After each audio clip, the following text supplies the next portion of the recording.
habits and put them on a chart. Are they helping or are they hindering? And start working to mitigate that, because our children need us to be their advocates. And that's what I've seen you do so powerfully, Quinn, is you have been like a mega advocate for your children. And once you got a taste of that advocacy, it was like you were in a sprint then. You know, they couldn't catch you, because every time the institution, whatever it is, the mental health network, the education network, tried to bring out their big guns with you, you're like, no, I'm representing my client, which is my child. And, you know, you're going to have to do better than just say, this is how it's done. Not good enough. Yeah, nah. Yeah, nah. Oh, yeah. Yep.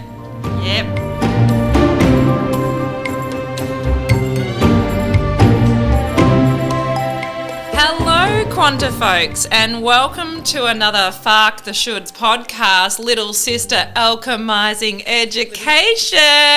I'm here with beautiful, curious Quinn. Hello, Quinn. Oh, good morning, good afternoon, good evening. I love these conversations.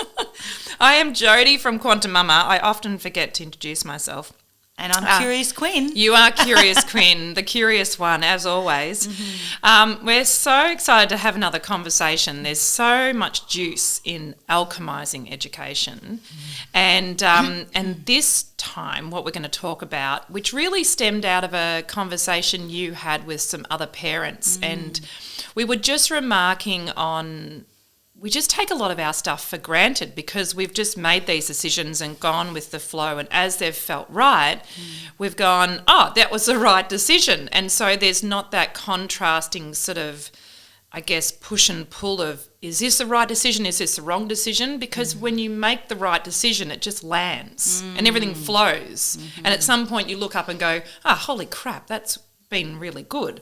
So circling back around, you're having dinner with more amazing parents of teenagers, and you were sharing something that was going on for your family by comparison to what was happening for their family, and that has brought us to our topic, which is that parents have the choice. Yeah, the parents get to decide. The parents get to decide, and so it's about examining this interesting situation we have in society where parents are constantly handing over decision making to people in white coats, people with degrees, people with so-called authority, often overriding what is happening for them intuitively at their heart, what's happening in front of them, and really overriding that inner voice. And, you know, the real question is, how the F did we end up here? Yes, absolutely. How do we end up here? And it started, I think,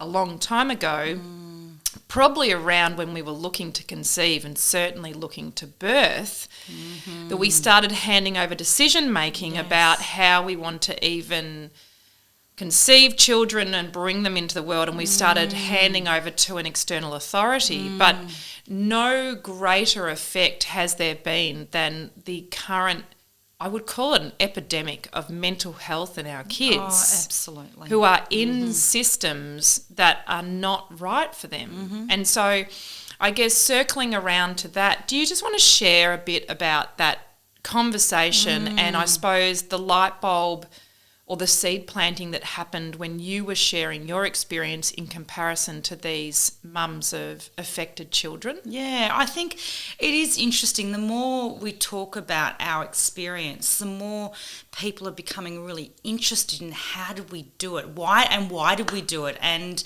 how's it going? Like, how's it all going? And you know,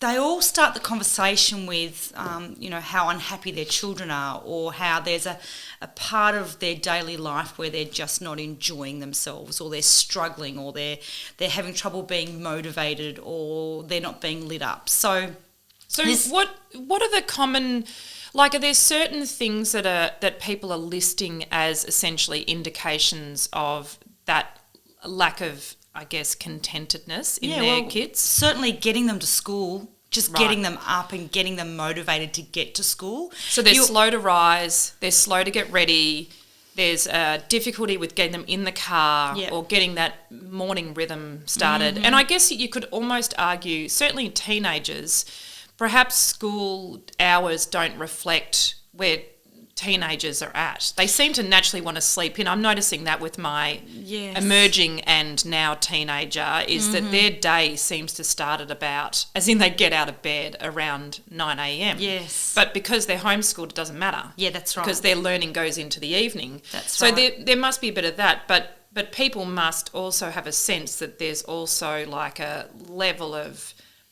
anxiety with kids even being motivated to go to school, and so that's what they're sort of observing. Yeah, absolutely. And I guess, you know, we want our kids to be able to jump up and be excited about their days.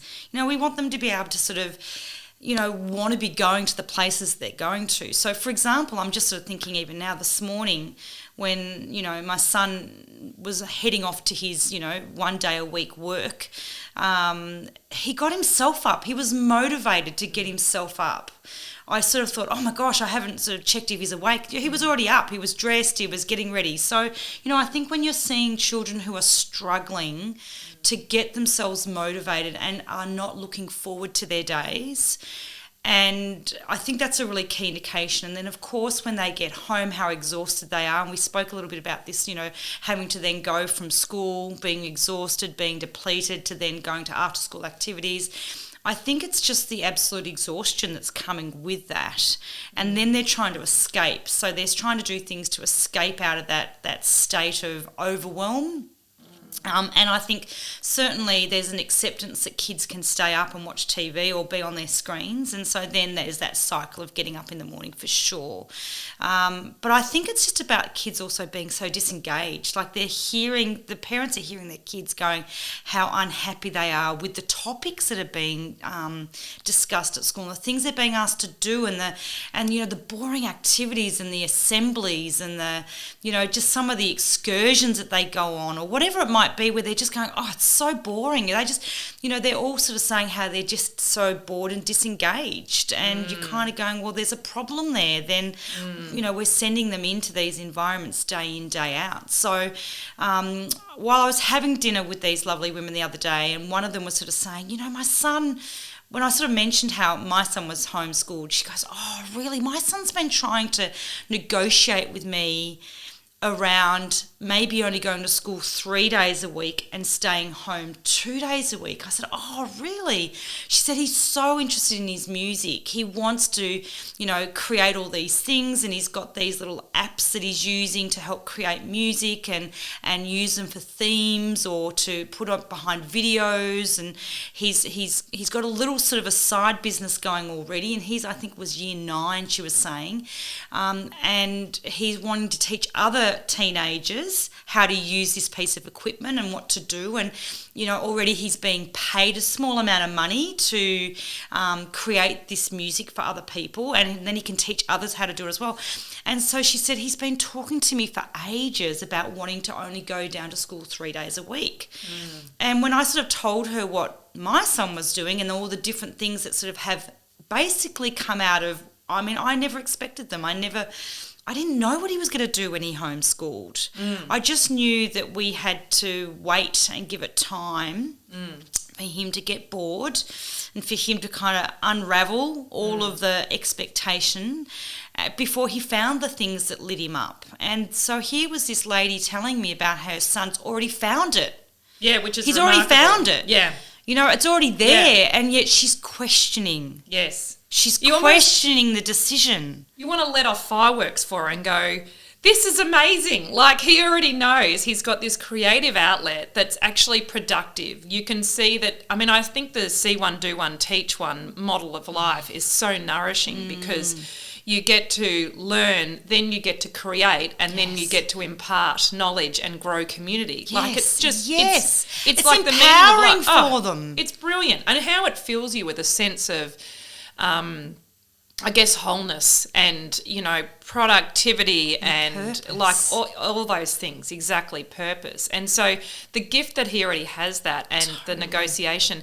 And I think that what was really interesting when you were mentioning about that conversation was her mind being somewhere between stretched and blown about the concept that she could actually agree to such an outrageous proposition as dropping down to 3 days a week from 5 so he could do something that he's clearly gifted at. And he was smart enough to be able to fit his work into 3 days. He'd already said that to his mum. Mum, I could do this in 3 days and then I could do the other 2 days doing the other things. So he was still continuing to go ahead with his education. He could just get it done quicker.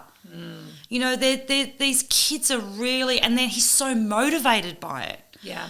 And I just kind of think what a gift this is. It's actually making your job easy. And this is where as parents we second guess what we're doing and the decisions that we're making when our children are there in front of us actually saying, this is what I want to do. Yes. But because it goes against, I guess, the society's norm and the structure that's been created, and because there's this really big, I don't know, is it like we feel like we can't make those decisions for our children? Yeah. And that we're not qualified to make those decisions? That's a big thing for parents It's of homeschoolers. huge. They always say, am I qualified to do this? Yeah. You know, and there's this worry that someone's going to tap you on the shoulder and say, hey, you're not allowed to do it. Absolutely. You know? Which, you know, I can understand that level of anxiety, and then somewhere in the, you know, the anarchist part of me just says, look, you know, bugger off. I actually know what's best. But in all honesty, I do like being a rule follower too. So I can understand that impetus to want to follow, you know, the main crew. But I think that, I mean, as we've talked about very briefly, school's terribly inefficient. And so when you've got a kid that clearly can create efficiencies within that, and so I guess the quick question is, if she was going to say to you, is that possible, you know, to do school 3 days a week and have 2 days off? We know the answer is yes, absolutely. Completely. And it's interesting because, as you say, school's inefficient, but they try to run with efficiency. So there's this real opposite situation going on, so that they want to make things as easy as possible for themselves. Yes. But at the same time, it's really inefficient for each individual learner. So, and I think what I've sort of discovered is that we can make the school system fit our kids, and who are they to tell us as parents what's right for our children? That's right. And I sort of said to this lady that you can do it. You absolutely can do it. The school won't like it. Yeah. And I think because there's a fear associated with, well, if we do it for one child, it actually sets a precedent for another child, and that then takes their own efficiency from a business model away.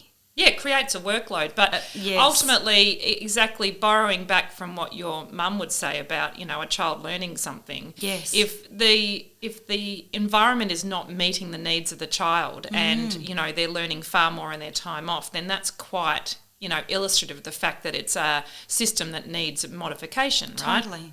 And I think that there's definitely an opportunity here. Look, the first people that take these steps are always going to feel lonely because they look around them and no one else is doing it. But what that does is it creates a huge amount of courage for those around, because when they are in the quiet moments, they look at their kids and they know that something's off slightly. And one thing that I think I've probably talked about before, but I'm constantly revisit, is how anxious do your children need to be for you to pull the trigger on something new? I mean, God forbid, if you are going to wait until they are suicidal and you think that that is an acceptable way to raise children, then you have been hoodwinked by society into giving away the mental health of your children. They don't need to be that desperate. And if you've got an articulate child who's clearly functioning and thriving in whatever sort of, you know, love activity they're doing, and it's clearly the right pathway for them, you know, do give yourself the opportunity to reimagine what their rhythm could look like, because you could even just give it 6 months and see if that makes a difference, right? Yeah, absolutely. I just find it amazing that we override our innate intelligence over and over again, and I just think about how much energy we put into, you know, even being pregnant and thinking about I'm not eating ham and I'm not going to have that egg and I won't have any sushi and that's right. I mean, cheese is delicious. But like all of that energy of all that restriction, all about having a really healthy baby, and then you've got this child in front of you who can actually articulate what they need and you override it. And I'm like, why do we let that happen? Why are we not fiercer? I don't know. It's really interesting though, because you kind of think we celebrate a lot of people's success for those who have had so many failings in their life or who have come from nothing. Yes. And they become successful. So, I mean, what is it? Bill Gates and, you know, who are some of the other big people who never finished school or were high school dropouts, but they've created all these amazing things in the world. So we celebrate them. Yes. So why don't we stop and go, well, our children could be the same. They don't have to follow the same path as everybody else. Yes. I remember watching another family, and this was another inspiration for my journey as well, was another family whose child was really struggling in school, just started year 7, and they ended up taking her out of school to homeschool. She's now at the age of my daughter, so year 12, year level, and she's an amazing baker. Like she's got her own bakery and she's out there baking because she loved doing that. Now, they said the greatest thing they ever did was pull her out of school because she was miserable. Yes. She was unhappy. She didn't fit in. She didn't enjoy it. She was so down on herself, you know, and I remember thinking, gosh, good on them. Yeah.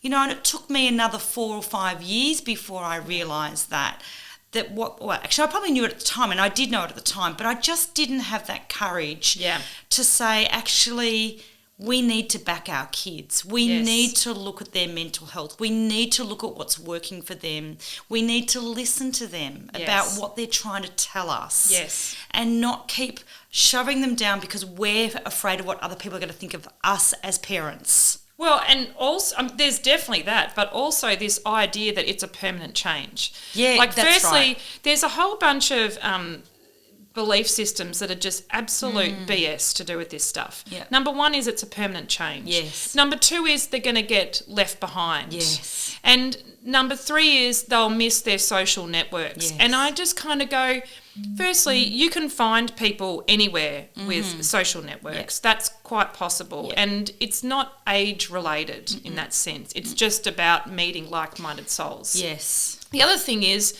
how can you be left behind when you're in a complete love space of creation and learning?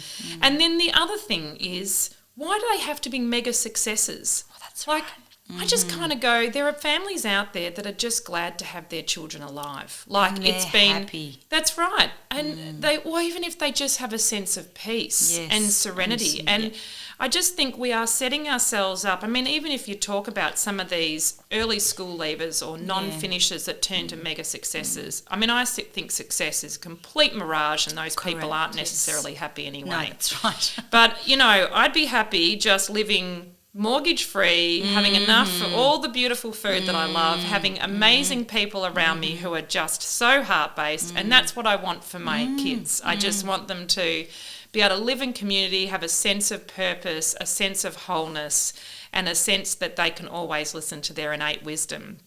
And that's the benchmark I think we need for our kids. Yes. So then we look around the environment that we find our kids in, whether that's being super busy with lots of extracurricular activities, whether that's in social groups that don't nourish them and just bring out these really asaholic kind of behaviours and thought patterns, whether they're in obviously a school environment that doesn't foster that creative juice that they have inside of them. You know, look at all of those things, including tech. How much tech are they doing? Are they on social media sites that are just so corrosive to mental health? I mean, they really are, unless you moderate them or have a real sense of self. And most teenagers do not have a sense of self, do they? No. So we've all been there. Like, that's the whole point. This is a stretchy time when you're trying to work out who you are.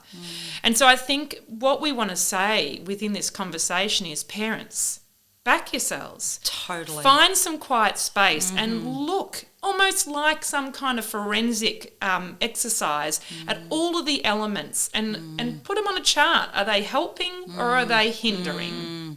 And start working to mitigate that, because our children need us to be their advocates. And that's what I've seen you do so powerfully, Quinn, is you have been like a mega advocate for your children.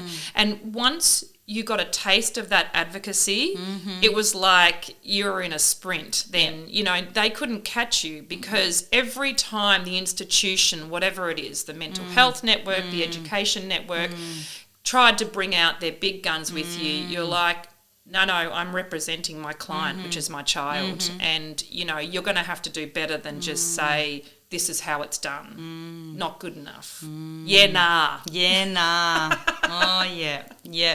Yep. Nope. So what does that feel for you right now? Because I think this is the kind of stuff where parents sit in that space and go, how the F do I even start with this? Yeah.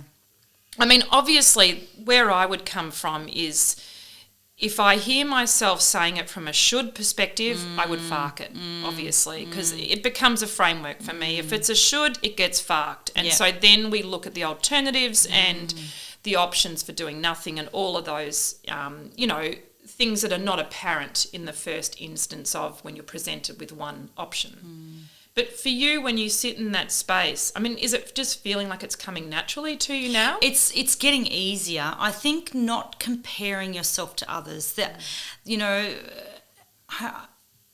comparison is the art of joy. You know, is a thief of joy, should I say? It's just when we compare ourselves to others and we think, well, we should be doing what should. We you know, we're worried that what they're doing is different to what we're doing.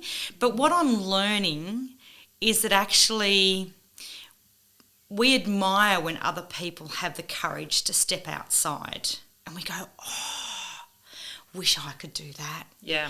And so I'm realising that we have to run our own race and we have to stick to what's right for us.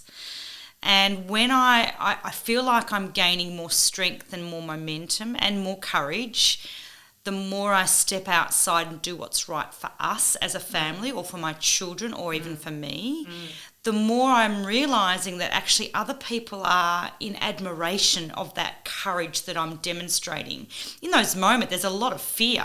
Yes. Although the fears doesn't control me as much anymore. Like that fear of, will I get it right? Will I make a mistake? I'm recognising that we actually also therefore have to be the example to our children. We need to show them that we make decisions and sometimes we'll get them wrong. Yeah. Or sometimes they won't work out the way we hope that they will. Yeah. But there's a real admiration coming from other people as they watch and observe you. And they go, oh, I wish I could do that. Yes. It's like, well, you can. Yes. You can.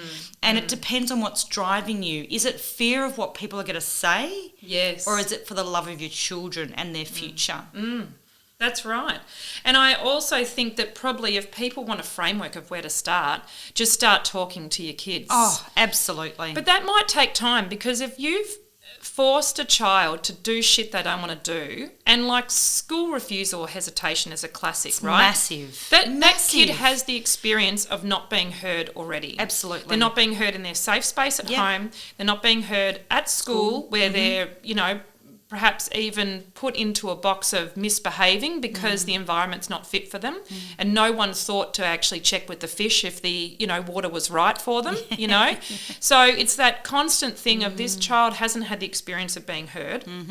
And so if we then want to start establishing a conversation with our children, which is, I'm going to listen to you, there might be some time where they need to trust that, you know, because they might say, no, probably not, because you haven't to date. So I think that that's a great place for parents to start. If you have any sense that there is, you know, anything that's feeling wobbly for your kids, and there'll be lots that they are not telling you about. Absolutely. Trust that. Even the well-adjusted kids don't tell their parents certain things. Well, there's a real fear of letting your parents down. Yes. You know, I don't want them to feel like I've failed or that I'm not good enough for you, or that I'm not meeting your expectations, or that I'm putting stress on the family.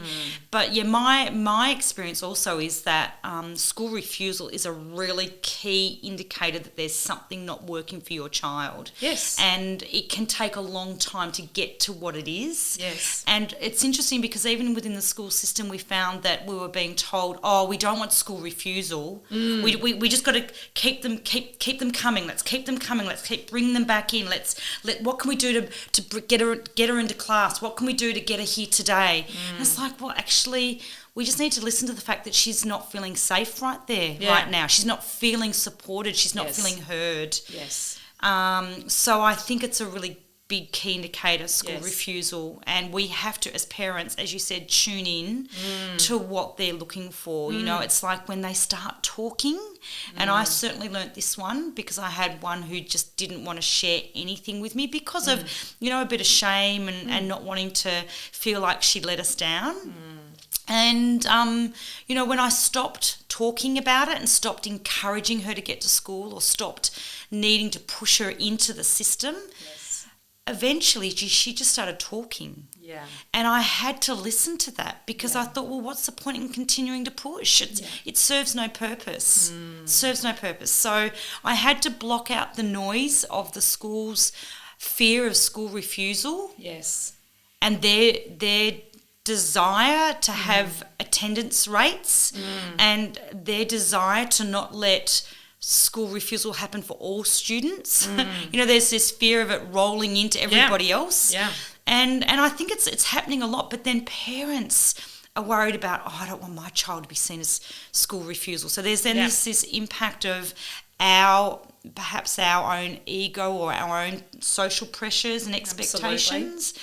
So then we put the pressure on the kids to sort of, come on, you got to go, you got to go, because in the back of your mind you're thinking, I'm failing. Yeah. And I can visualise one particular little girl at the moment who has school refused for so long and yet is constantly appeasing the parent. Yeah. Okay, in she goes. Yeah. So miserable, so unhappy. But the parents are afraid to let her have her own voice. And that, you know, honestly, this particular child is just going down such a path of despair because the parents aren't listening to her. Yeah. And when does that child ever get to learn to listen to themselves and trust their own judgment? So we're not teaching them that either. No, and I think at what benefit? It's no benefit. It's just a disadvantage to that child and their sense of self. Yes. I mean, you can see the extreme situation unfolding within that example. And Absolutely. So, I mean, I just trust in those situations that that restitution will come when it's meant to come. It will. You know, but clearly for those parents, they need a more extreme situation to break the patterns of being good little girls and boys that send their children off despite how their children Which feel. is what I was, I must say. I did that. Yeah. You know, I did that. Yeah. And I kept questioning it within myself. I kept thinking, should I be pushing? This feels really hard. There's something not right. And we had to have that big sort of blow up or that big situation that made us go, okay, we've pushed too hard. Yeah. We've expected too much. We just had to back away. And I think part of the great success and admiration I have of you is that you don't sit in that space of blame. Like, I know that you went there for a little while of blaming yourself and just going, shoulda, woulda, coulda, done it differently. Oh, yeah. But it's such a pointless emotion. Like, yes, you need to experience it and accept it, and then you must move on from that, whether you want to forgive yourself or not, but you must allow for that to just be as it is and recognise around you that you've made a change. And I think that that's what I want to say to parents out there. If you feel that there is this slight wobbliness within your household around this stuff, just start by making a change in listening to your children or creating the opportunity for them to share with you, and that be the first thing. It doesn't mean your whole life's going to completely change in rhythm, but it does mean that you are reprioritising what must be reprioritised, because children everywhere are suffering. Yeah. And we're going to have a generation of mental health that will be solved by Big Pharma and a whole lot of conversations that are non-productive. Yeah. And, that is not a bright future. So the change must happen now, and that will be the bravest move you ever take, is taking that first small step to realigning priorities. And so I think that's where I really just want to leave people with that opportunity and invitation. We're not prescriptive, but for crying out loud, apply some of the energy that you had when you were pregnant and that intention of nurturing that child. Yes. Apply that now. Yep. Absolutely. Listen to your hearts. Listen to your heart. And listen to your kids. Very Roxette of you. There's only people of a certain age that know that song. That's a concern. All right, beautiful Quanta folks. We've loved this conversation. Join us again for more alchemising education on Faark the Shoulds podcast. Curious Quinn, you are glorious. Thank you for joining me. Thank you for having me.